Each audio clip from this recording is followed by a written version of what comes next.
창세기 26장 1절에서 15절까지.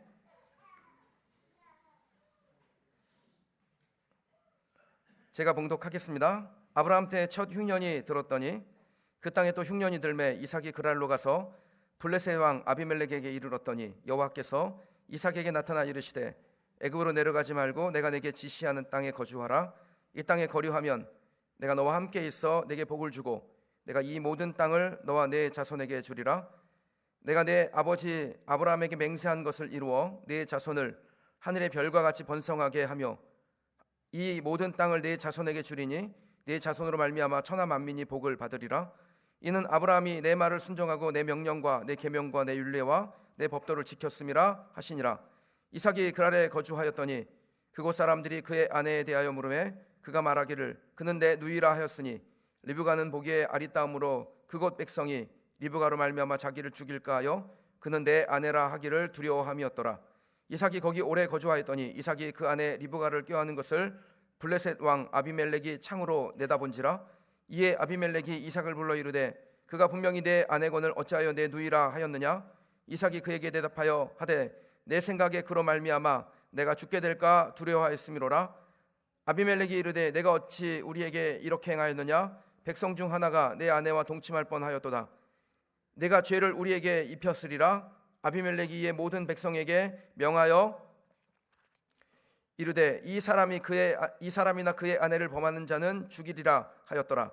이삭이 그 땅에서 농사하여 그의 100배나 얻었고 여호와께서 복을 주심으로 그 사람이 창대하고 왕성하여 마침내 거부가 되어 양과 소가 떼를 이루고 종이 심이 많으므로 블레셋 사람이 그를 시기하여 그 아버지 아브라함 때에 그 아버지의 종들이 판 모든 우물을 막고 흙으로 메웠더라. 아멘.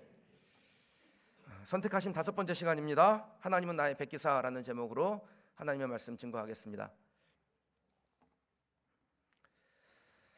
여러분들 추수감사주일이죠. 오늘 추수감사주일에 여러분들의 삶에 하나님께서 추수할 것이 있고 또 감사할 것이 있게 하는 그런 복된 삶이 되시기를 주님의 이름으로 축원합니다. 우리가 추수감사라고 할 때 이 단어는 전제가 있습니다. 추수할 것이 있어야 되죠. 그리고 거기에 감사라는 자발적인 행위가 더해져야 추수감사가 됩니다. 그런데 혹시 여러분 중에 추수라는 단어에 걸리시거나 혹은 자발적 감사라는 단어에 걸리는 분이 계실까 모르겠습니다. 만약에 여러분 중에 추수라는 단어에 걸리신 분이 있다면 참 마음이 힘드시겠구나라는 생각이 듭니다. 여러분들이 힘을 내시도록 위로하고 또 용기를 드리고 싶습니다. 힘든데 아무리 힘들어도 그냥 감사하세요 이렇게 말할 수 없죠. 그러나 제가 여러분들에게 드리는 위로는 그냥 단지 잘 안 된 것에 대한 동정이 아니라 하나님께서 우리와 함께 하시기 때문에 여러분의 삶이 달라질 것이라는, 변화될 것이라는 희망을 함께 드리는 겁니다. 우리는 아직 끝이 아닙니다. 하나님께서 우리와 함께 하실 줄 믿습니다. 예수님께서 나사로의 장례식에 가시는데요, 그 나사로의 장례식에서 그의 죽음을 슬퍼하며 그의 가족들이 다 울었습니다. 예수님도 가셔서 하신 일이 무엇이냐면 그들과 함께 울어주는 일이었습니다. 근데 예수님의 눈물에는 절망이 아니라 희망의 눈물이 담겨져 있었습니다. 지금 당장은 슬픈 일을 당한 사람들을 위로하고 그들에게 마음을 나누는 일을 하셨지만 예수님의 눈물은 죽고 없어지는 것이 아니라 다시 부활할 것이기 때문에 희망이 있었습니다. 혹시 위로가 필요한 삶을 살다 오셨습니까? 여러분, 하나님께서 여러분들을 위로하시고 여러분들에게 새 힘 주실 줄 믿습니다. 하나님의 위로는 잠시 우리의 마음을 다독이는 정도가 아니라 하나님께서 우리의 삶을 바꾸실 것이라는 하나님의 능력이 우리 안에 담겨져 있는 그런 위로인 줄 믿습니다. 여러분의 삶이 지금은 답답할지 몰라도 예수 그리스도로 인하여 하나님의 능력으로 인하여 성령의 인도하심으로 인하여 비상하게 될 줄 믿습니다. 동시에 여러분에게 해답을 알고 있는 목사로서 간곡히 부탁드리는 것은요, 여러분 하나님 앞에 자발적으로 감사하시기 원합니다. 그래서 여러분의 상황의 역전을 시작해 보시길 바라요. 감사라는 것이요, 원래 이 과거형이죠. 그러니까 감사는 내가 어떤 일을 만났는데 그것이 내 마음에 들어서 좋아서 반응하는 것을 감사라고 합니다. 예를 들면 여러분들이 저한테 바카스 한 병을 주셨어요. 저한테 손에 들어왔습니다. 그럼 제가 뭐라고 합니까? 이런 것을 주셔서 감사합니다 라고 표현하죠. 그러니까 이미 일어난 일에 대하여 반응하는 것을 감사라고 해요. 그런데 성경은 우리에게 뭐라고 말씀하냐면 앞으로 일어날 것에 대해서 감사하라라고 말씀합니다. 그래서 감사에 대한 가장 좋은 예를 보여주는 성경 구절이 빌립보서 4장 6절이에요. 아무것도 염려하지 말고 다만 모든 일에 기도와 간구로 너희 구할 것을 감사함으로 하나님께 아뢰라. 우리의 구할 것입니다. 받을 것이에요. 이미 구한 것이나 받은 것이 아니라 앞으로 받아야 될 것을 하나님 앞에 어떻게 해요?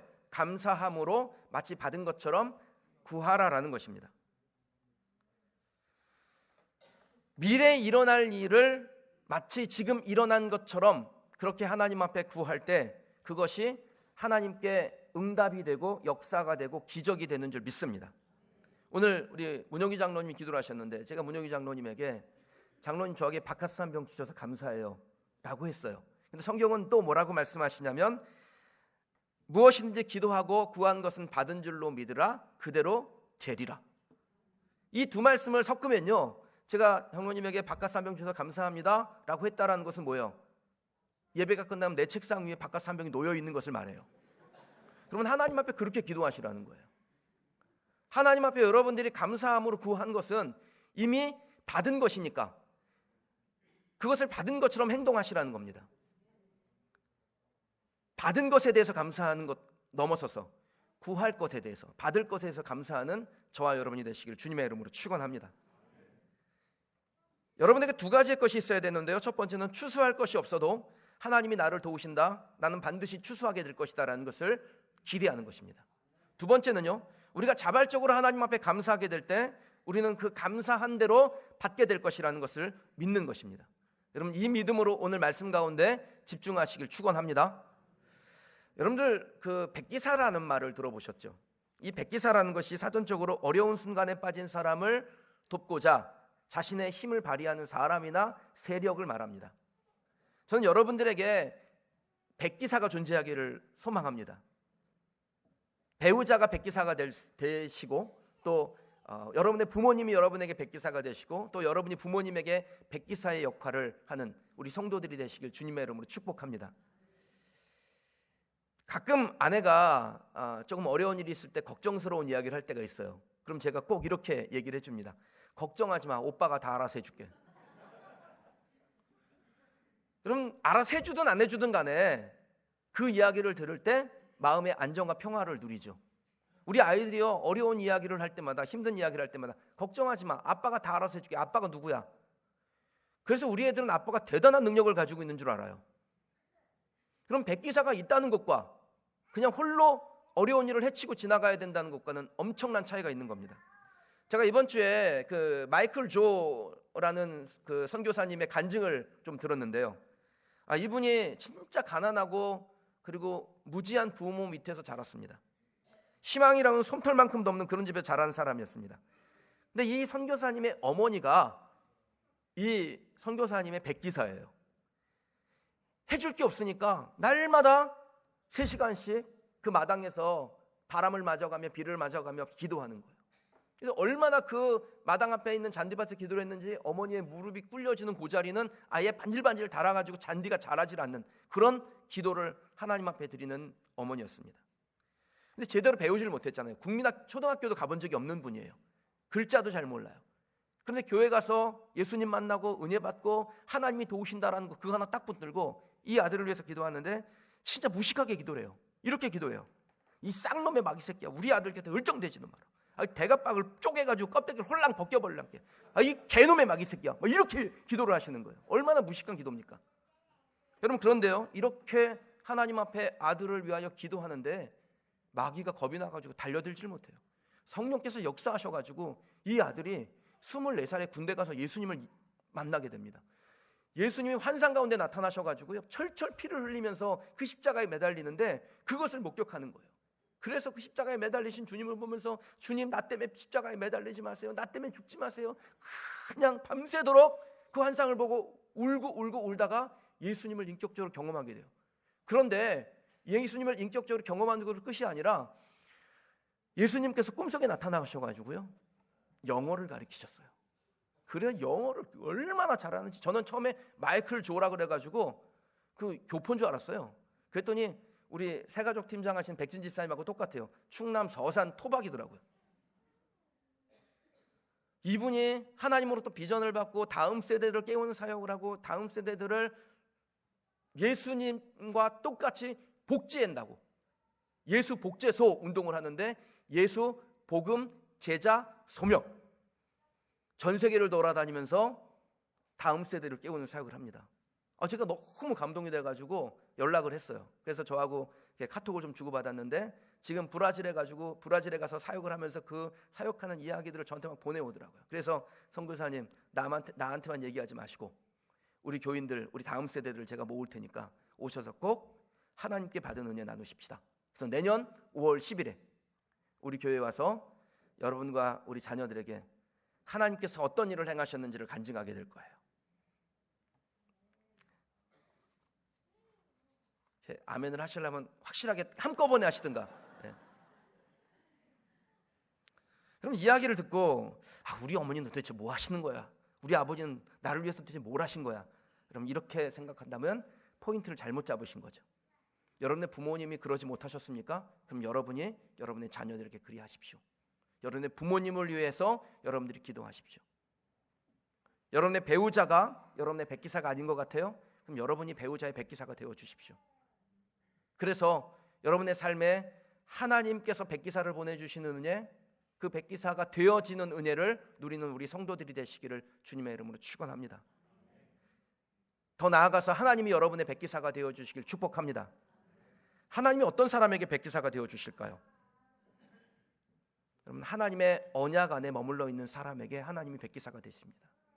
내가 하나님을 잘 섬기고 하나님께 예물도 드리고 봉사도 하고 하나님께 무언가 좀 뻑적지근한 걸 드리면 하나님이 나의 백기사가 되어주실 거야. 여러분, 그렇게 생각하지 마세요. 우리가 하나님께 드리는 건 감사로 드리는 거지, 하나님이 나를 하나님을 백기사 삼기 위해서 그 일하는 거 아닙니다.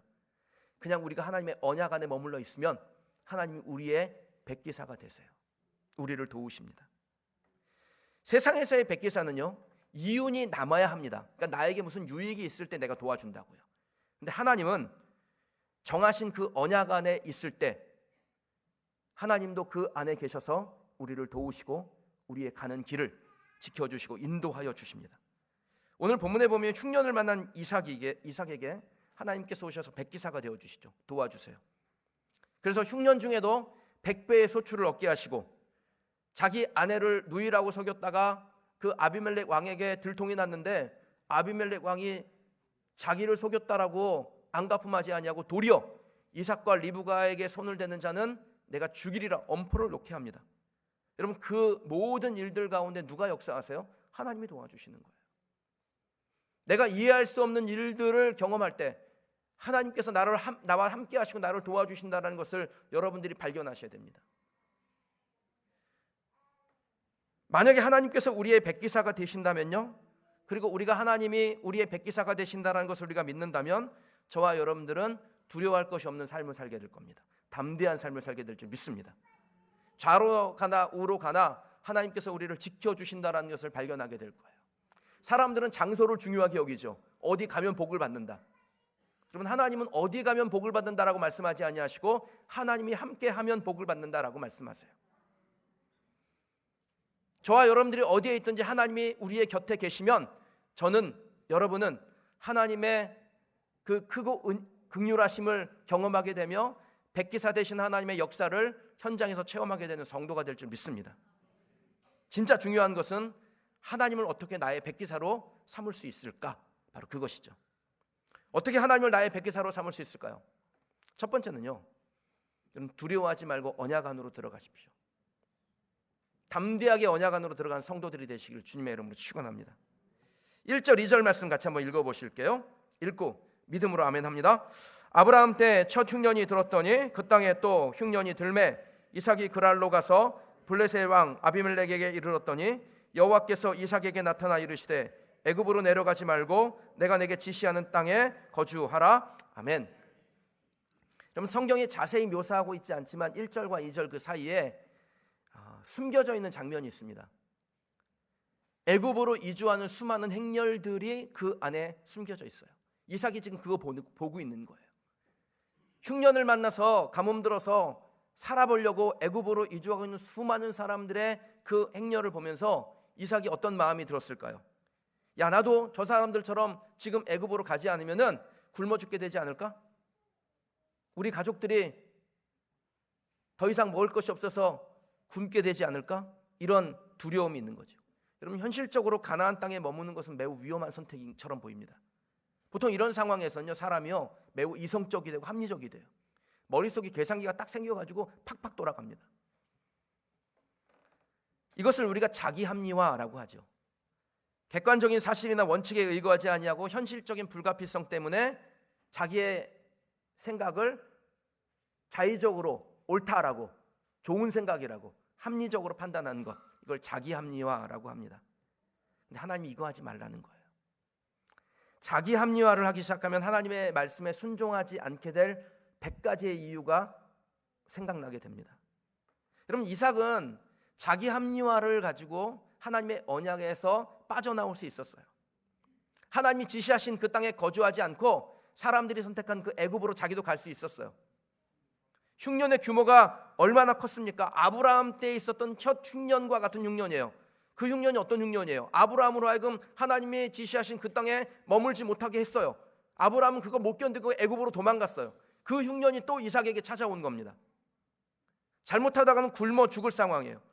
여러분, 이삭에게 왜 그런 생각이 안 들었겠어요? 여기서 얼쩡대다가 굶어 죽겠구나. 나도 저 사람들처럼 애굽으로 가야겠구나. 이것이 하나님의 언약을 지키는 거지. 내가 여기서 굶어 죽으면 하나님의 언약은 끝나는 거잖아. 어떻게든지 살아남아야지. 아마 이런 생각을 이삭이 왜 안 했겠어요? 근데 이게 뭡니까? 자기 합리화입니다. 실제로 이삭은 애굽으로 이사할 준비를 했습니다. 헤브론에 살고 있다가 그랄로 옮기는데, 그랄이라는 곳이 헤브론에서 남서쪽으로 내려와서 그 해변길에 있어요. 그러니까 그 길 따라 애굽까지 내려가는 길은 쉽게 내려갈 수 있는 겁니다. 혹시 여러분의 삶에 흉년이 들었습니까? 흉년은 하나님의 언약을 부정하기에 딱 좋은 때예요. 핑곗거리예요. 이삭은요, 애굽에서 올라오는 진귀한 물건들을 많이 받겠죠. 거기에 사람이 살 만한 그런 좋은 것이 많다라는 것을 이삭이 자주 들었을 겁니다. 그런데 흉년이 드는 거예요. 그러니까 얼마나 가고 싶어요. 그리고 그렇게 가는 것을 하나님의 뜻으로 충분히 자기 합리화할 수 있었습니다. 그때가 진짜 인생의 가장 중요한 때예요. 여러분, 우리 역시 이런 자기 합리화에 빠질 때가 있습니다. 교회도 그런 합리화에 빠지기도 합니다. 우리가 교회를 건축했는데 건축하면 부채가 생기죠. 그 건축하고 나서 부채의 무게 때문에 언약을 이행하는 것, 하나님의 나라를 확장하는 것을 위축시킬 수 있습니다. 좋은 핑계거리예요. 모든 재정의 허리띠를 졸라매자고 그렇게 핑계댈 수 있습니다. 물론 아낄 것은 아껴야 되죠. 진짜 아끼려고 해요. 저도 아껴야 될 것은 진짜 아껴야겠다라는 생각을 합니다. 그러나 그것이 주님의 일을 축소시킬 수는 없습니다. 어떤 상황에서도 하나님의 언약을 지키고자 우리가 여기에 있다라는 것을 기억하시기를 축원합니다. 살아남기 위해서 우리가 여기에 있는 게 아니라 하나님의 언약을 이 땅 가운데 실현하고 그 언약대로 살기 위해서, 우리가 언약 안에 거하기 위해서 여기에 있는 것이고, 그렇게 살아갈 때 하나님은 우리의 백기사가 되어주시며 우리 교회를 지키시는 하나님이 되어주실 줄 믿습니다. 제가 교회를 개척하면서 그 첫 번째 재정팀장을 맡으신 집사님에게 3가지 당부를 드렸던 것이 기억이 납니다. 첫 번째는 교회의 재정을 정확하게 관리해 주십시오. 두 번째는요, 목사를 비롯하여 재정을 사용하는 사람들이 바르게 사용하지 않는 것 같으면 해야 될 말을 해 주십시오. 쓴소리 하십시오. 세 번째는 재정의 규모를 정하고 바르게 사용해야 되지만, 그렇다고 해서 예수님에게까지, 예수님도 우리의 예산 범위 안에서만 일하여 주십시오라고는 하지 마십시오. 그럼 우리가 두려운 환경을 만날 때마다 언약과 현실 사이에서 갈등을 합니다. 도대체 뭘 선택해야 될까? 헷갈리죠. 환경이 두려워서 자기 합리화를 하기 시작하면 하나님의 일이 우리의 안중에서 사라집니다. 그러나 언약을 잡으면 그때부터 하나님이 우리의 백기사가 되어주세요. 우리에게 놀라운 일을 행하세요. 하나님이 일하시는 역사 현장에 저와 여러분들이 머물게 되는 것입니다. 하나님이 우리의 백기사가 되어주시잖아요. 그러면 그 순간에는 외주를 타는 것 같고 조마조마한데 시간이 가고 세월이 가면 하나님께서 정말 놀라운 일을 행하셨어, 짜릿하고 멋있는 승부였어 라고 하나님을 찬양하게 됩니다. 저와 여러분들이 이 승리의 고백을 하는 성도들이 되시기를 주님의 이름으로 축원합니다. 어떻게 하나님을 나의 백기사로 삼을 수 있을까요? 두 번째는요, 갈등이 될 때, 헷갈릴 때는 순종입니다. 2절 말씀을 다시 한번 좀 읽어보실게요. 여호와께서 이삭에게 나타나 이르시되 애굽으로 내려가지 말고 내가 내게 지시하는 땅에 거주하라. 아멘. 그럼 2절 말씀에는 애굽으로 내려가는 이삭의 계획을 저지하시는 하나님의 말씀이 담겨져 있습니다. 그리고 이어서 애굽으로 간다고 복을 받는 것이 아니라 내가 지시하는 땅에 있어야 복을 받는다. 그리고 내 아버지 아브라함이 그와 같이 나의 계명과 율례와 법도를 지키고자 했을 때 내가 그에게 복을 주었다라는 말씀을 주시죠. 여러분, 아브라함은 과거에 하나님의 말씀에 순종하지 못하고 애굽으로 내려갔다가 큰 어려움을 만납니다. 근데 그때 하나님 앞에 자신의 죄를 회개하고 하나님을 찾고 구하는 중에 하나님이 그의 백기사가 되어주셔서 그를 그 위기 가운데서 건져주시죠. 건져주셨을 뿐 아니라 그 사건은 이 아브라함의 가세가 완전히 급상승하게 되는 계기가 됩니다. 자신의 아내 사라를 되찾았을 뿐 아니라 바로에게 온갖 금은 보화를 다 선물로 받고 다시 가나안으로 돌아오는 그러한 기적을 경험합니다. 그러니까 아브라함의 종들이 그때 일들을 얼마나 자주 얘기했겠어요. 뭐 잠시 쉬는 시간에 그때 우리 주인 아브라함이 그 바로에게 어마어마한 보물을 받았잖아. 하나님이 그때 도와주시지 않으셨으면 완전히 똘딱 망할 뻔했는데 하나님이 함께 하셔서 정말 큰 역사를 경험했잖아. 이런 이야기들을 서로 주고받을 때 이삭이 그 이야기를 들었지 않겠습니까? 분명히 전해 들었겠죠. 그리고 똑같은 상황에서 이 이삭도 애굽으로 내려갈 것이냐 아니면 하나님이 지시할 땅에 머물 것이냐 갈등할 수밖에 없는 그 순간에 두 마음이 생기는 거예요. 예전에 아버지 아브라함에게 했던 일이 그렇게 역사했던 것이 나에게 똑같이 일어나겠어? 라는 생각을 한쪽에서 하고 또 한쪽에서는 그때 아버지에게 복 주신 하나님이 지금도 살아 역사하시는데 내게 그때 일처럼 하나님이 나에게 복을 주시지 않겠어? 이 믿음이 교차하는 거예요. 여러분, 우리들도 비슷합니다. 다른 사람의 간증을 들을 때요, 정말 저 일이 내게도 일어나겠구나, 하나님의 살아계신 나에게도 역사하겠구나라는 마음이 한쪽에 들고 또 한편에서는 아우 저건 저 사람에게나 일어난 것이지 나한테 일어나겠어? 내 현실을 봐봐. 실제로 하나님께서 그런 일을 하시려면 어떤 일이 일어나는, 어떻게 내 삶이 바뀌어야 되는데 그게 가능하겠어? 불가능한 일이지. 이런 마음이 한쪽에 든다라는 거예요. 선택은 여러분의 몫입니다. 그 헷갈리는 상황에서 무엇을 할 것이냐, 갈등의 상황에서 어떤 걸 선택할 거냐, 여러분이 정하는 거예요. 여러분, 이삭은 그 흔들리는 마음을 잡고 아버지 아브라함에게 복 주신 하나님을 선택했습니다. 그리고 하나님을 붙들어요. 어떤 결과가 옵니까? 하나님께서 아브라함에게 주신 언약이 이삭에게 승계되어진 것을 확정시킵니다. 아브라함의 하나님에서 이삭의 하나님으로 완전히 확정이 돼요. 사랑하는 성도 여러분, 저와 여러분들에게도 아주 비슷한 상황이 자주 찾아옵니다. 하나님과 현실 중에서 무엇을 선택해야 될까? 바로 그때가 진짜 중요한 순간이에요. 우리의 결정을 자기 합리화로 포장해가지고 하나님을 선택하지 않는다면 하나님은 우리의 백기사가 되지 못합니다. 하나님의 제안을 뭉개버리면요, 여러분, 하나님이 우리에게서 일하실 수 없어요. 그런데 하나님의 약속을 선택하면 당장 현실에서는 우리의 유익이 되지 않을 것 같은데, 여러분, 하나님의 언약이 우리 가운데서 성취되어진 것을 우리가 순간순간 발견하게 되고 마침내 하나님의 역사가 무엇인지를 저와 여러분들이 두 눈으로 보게 될 줄 믿습니다. 하나님이 백기사 되어주시는 역사를 경험하게 되는 겁니다. 하나님이 우리의 백기사가 되어주시면 어떤 일이 일어날까요? 이삭이 가뭄 중에 농사를 지어 100배를 거두는데 그 땅에 그 해라는 표현이 나와요. 그러니까 가뭄 들었던 그 땅에서 가뭄 들었던 그 해에 농사를 짓는데 거기서 100배, 이걸 퍼센트로 바꾸면 1000%입니다. 1000%의 혁신적인 성장을 경험합니다. 말로 설명할 수 없는 기적이 그의 삶에 일어난 겁니다. 하나님의 언약 안에 있는 사람에게 하나님께서 백기사가 되어주시면 가뭄 중에도 1000% 혁신적 성장이 일어난다는 거예요. 여러분, 우리 한국교회가 그 1970년도에 아주 급격한 성장을 했습니다. 그때 그 70년 동안에 약 5년 동안에 한국 교회가 얼마를 성장하냐면요, 한 480% 정도 성장을 해요. 보수적인 교단들은, 우리 합동교단 경우는 몇 퍼센트 성장하면 987% 성장했어요. 어마어마하게 성장했어요.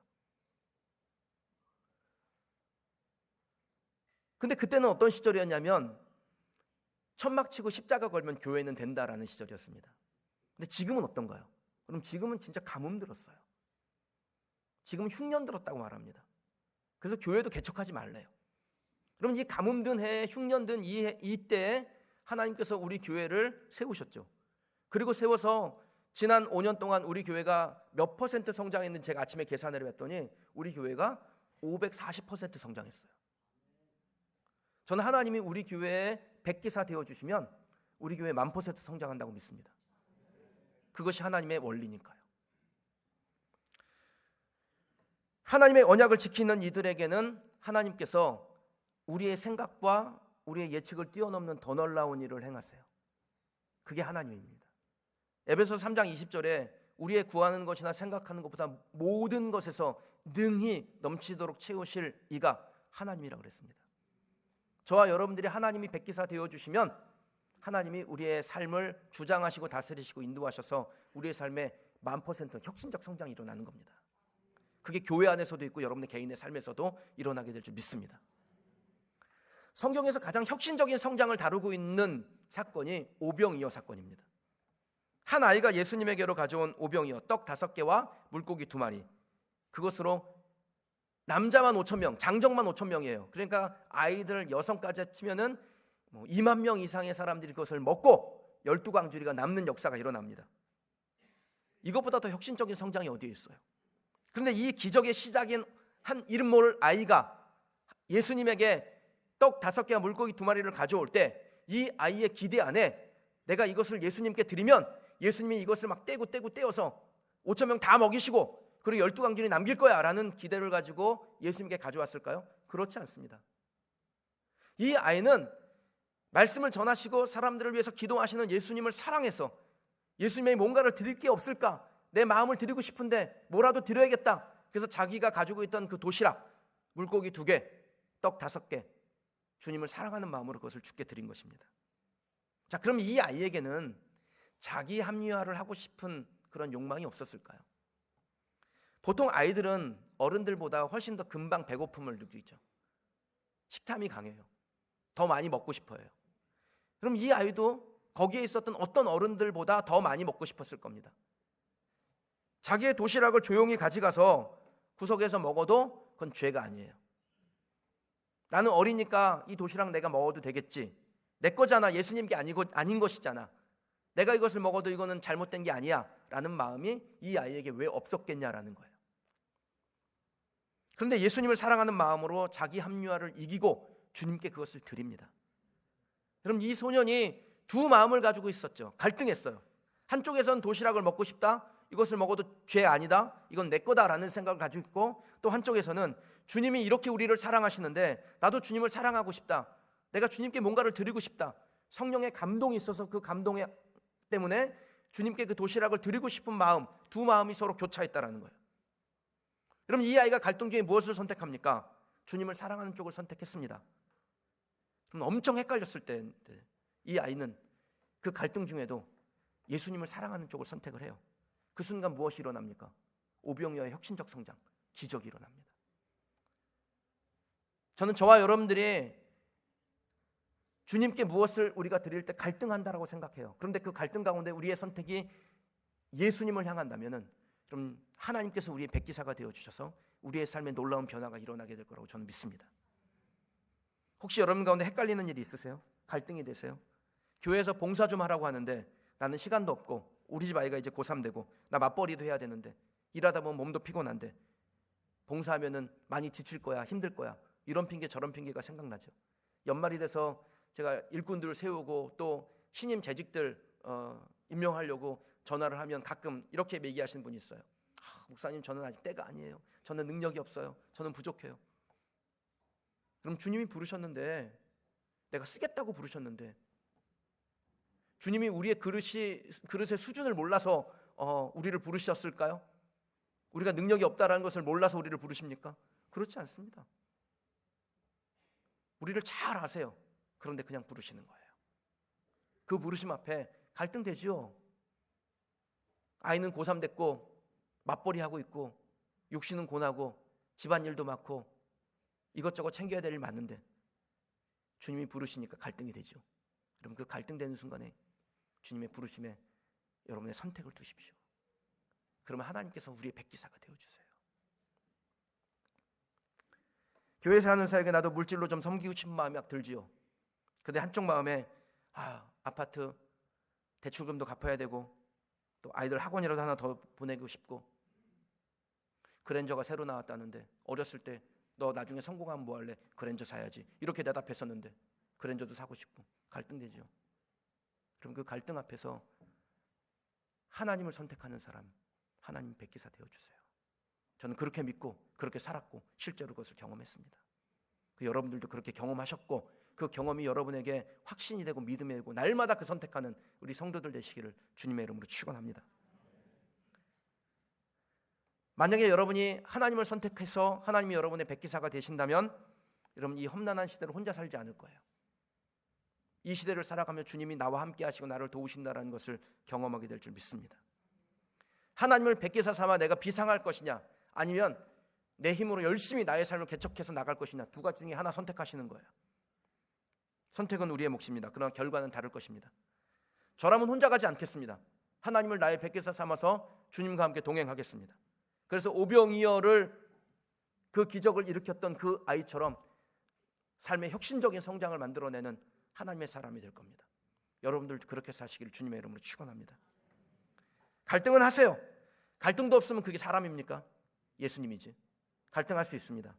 그러나 선택은 하나님의 편에 서는 쪽을 선택하는 우리 성도들이 되시기를 주님의 이름으로 축원합니다. 그래서 하나님을 나의 백기사로 삼아서 정말 멋있는 인생을 살아가시기를 주님의 이름으로 축원합니다. 내년 추수감사주일에 하나님이 나의 백기사가 되어주셔서 나는 멋있는 인생을 살았습니다. 목사님 저를 좀 간증해 주세요. 간증 자리에 세워주세요. 그런 소리 우리 성도들에게 많이 듣기를 원합니다.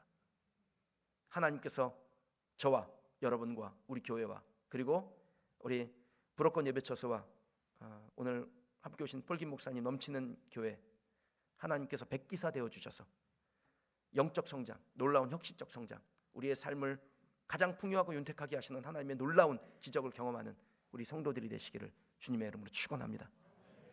우리 주신 말씀 놓고 함께 기도하십시다. 여러분 오늘 추수감사주일을 맞아서 하나님 앞에 여러분의 기도의 자세를 다시 한번 정리하셔야 됩니다. 혹시 추수할 것이 없어서 하나님 앞에 감사할 것도 없다라고 생각하세요? 여러분 우리의 포인트를 바꿔야 됩니다. 추수할 것이 없는 것이 아니라 아직 추수할 것이 우리에게 오지 않은 것이에요. 오고 있어요. 그래서 하나님은 우리에게 추수할 것을 주신다라는 그 기대와 믿음이 우리에게 있어야 합니다. 그리고 우리의 감사가 미래적으로 바뀌는 거예요. 받은 것에 대해서 감사하는 것이 아니라 구할 것을 하나님 앞에 받은 것처럼 감사함으로 구하십시다. 우리가 언약 안에 있으면 하나님이 우리의 백기사가 되어 주셔서 우리의 삶을 이끄시고 다스리시고 풍성하게 하실 것이라고 저는 믿습니다. 하나님 나의 백기사가 되어 주옵소서. 나는 언약 안에 있겠습니다. 갈등의 순간에 하나님 선택하겠습니다. 이것이 우리의 믿음의 고백이 되며 하나님을 기쁘시게 하는 우리의 고백이 되어 하나님 우리의 삶을 백기사가 되어져서 우리를 지키시고 이끄시고 우리를 다스려 주실 것이라고 기대함으로 하나님 앞에 기도하십시다. 함께 기도하겠습니다.